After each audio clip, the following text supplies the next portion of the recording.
with Valerie, who's the manager of Fort King George, which is a beautiful historic site. Dates back more than 300 years before Georgia was ever a colony.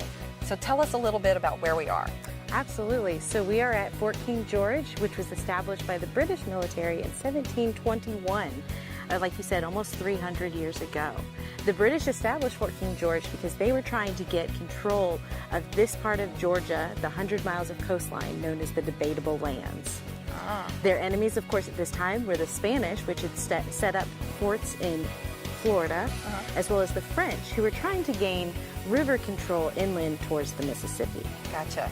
And when you walk around the grounds here, you see a lot of buildings, but all of these, I think they're reconstructed buildings, right? Absolutely. So Fort King George, when it was eventually abandoned in 1727, was done so because it burned down. That was actually the second time the fort burned down. As you can see, all of the buildings are made of wood. So it's very susceptible to being burned down, and unfortunately that's what led to its eventual abandonment. Yeah, but it's such a beautiful spot, and earlier we saw a bald eagle soaring by.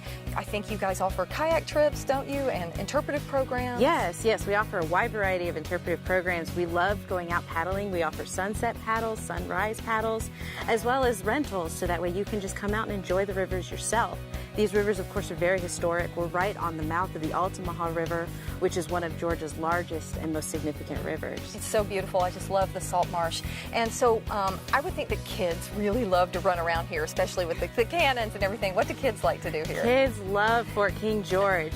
One of their favorite things to do, one of the benefits of being a reconstruction, is they actually can come and play soldier themselves. We invite them to lay on the beds, climb the ladders. Nothing is off limits. We don't have any do not touch signs. So you can come, you can borrow a wooden musket and explore as if you really were a soldier in 1721. That is so much fun. Can you imagine you've got to bring your kids here and let them just go crazy and actually get to touch cannons? I think that's fun. Absolutely. Cannon crew, assemble at the rear of the piece. At the right about, face. Assemble on the piece.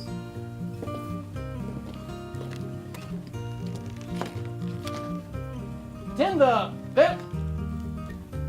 Pick up your worm. Place it in the barrel. Worm the piece. Prepare to give fire.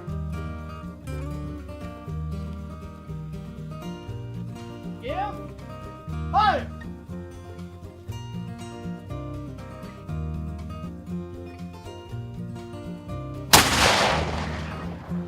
Return your linstock. Prepare to remove gun from battery.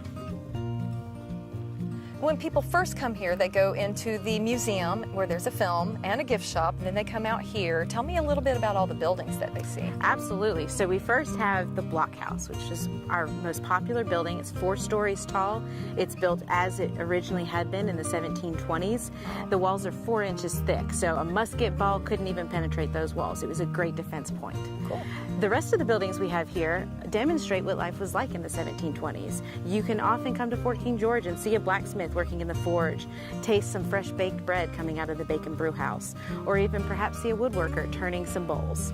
The rest of the buildings, of course, are where the soldiers resided. So we've got our officers' quarters and our enlisted barracks. That's neat. And even beyond that, there's a nature trail that showcases all of the beautiful marsh that we have here. Absolutely. The salt marsh as well as the maritime forest is a must-see. Yeah, it's a beautiful place.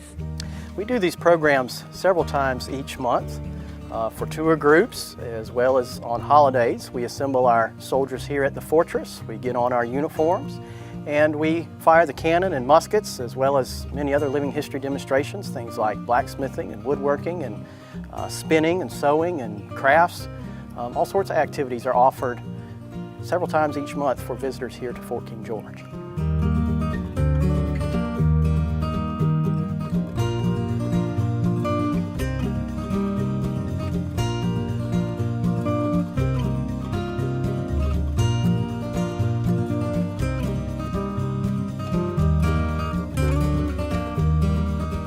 So So now we're up here near the museum, and there's even a cemetery from the fort, but this property covers a wide time period, right? Yes, we do. So we actually offer historical information on the Wally Indians, which were the first people to live off of this land, dating back several thousands of years, as well as the Industrial Revolution. Very big Industrial Revolution history. We had a large sawmill industry that was right here, and you can still tour the ruins today.